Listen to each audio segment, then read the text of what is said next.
we've been looking at 3 unique challenges that B2B brands face in their marketing and sales processes, and some really important ways and tools you can use to overcome them. The first of these that we've already looked at is that B2B brands are built on human-to-human relationships first rather than transactions only. And the second that we've looked at is that B2B brands have to account for a lot of decision makers and decision informers in their marketing and sales process. Number 3, B2B marketing and sales cycles are long. Compared to a lot of B2C brands, marketing and sales cycles, B2B brands can feel like an eternity. Weeks, months, and even years are the measuring scale for B2B brands as compared to days or even hours, maybe even minutes for some B2C brands. Most B2B products and services just can't be bought on a whim or negotiated in a single interaction. They require multiple people, product demos, various proposals, and contract negotiations, and probably some kind of legal review with some lawyers.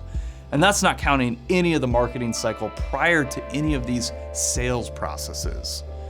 I remember working with a product brand that was looking to get out of selling directly through retailers and instead sell bulk to distributors. They were transitioning from B2C marketing and sales processes and into thinking more like a B2B brand.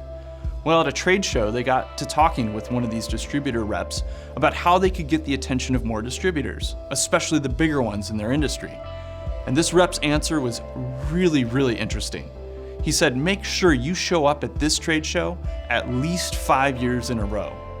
Many distributors would watch brands year over year at the trade show to see if the brand would keep coming back. Would they grow their booth size and basically prove that they were growing as a brand? Only after several years of seeing this would some of the big distributors even approach the brand to consider a deal. Man, and I thought our sales cycles were long for branding projects. Man. So how do you overcome these long relationship building cycles? Clear storytelling from the get-go.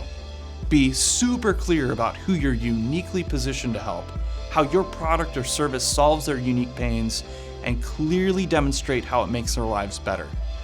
And all that much better if you can do that with different kinds of media. Articles, ads, ebooks, videos, podcasts, whatever it is that works well for your audience and really engages them where they're at.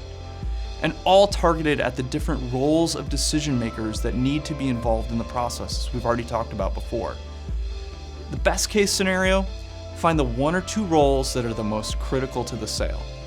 And I want you to think about this. It might not be the CEO role. It might actually be the CFO or the CIO or another role within the organization. There's nearly always 1 or 2 roles that if you can really get them bought into your brand and into your solution, you can have an incredible relationship with that brand and that company, because it will make selling to everyone else that much infinitely easier once you have that particular person bought in. So these are the 3 key challenges that we've seen in B2B brands in their marketing and sales efforts. What challenges have you seen or experienced? We'd love to hear from you. So leave a comment or send us an email, whatever works for you. And if you want to dig deeper into these issues and some tips for overcoming them, I recommend reading the full article on our website at resoundcreative.com or hitting the link in the description below. And as always, you are remarkable.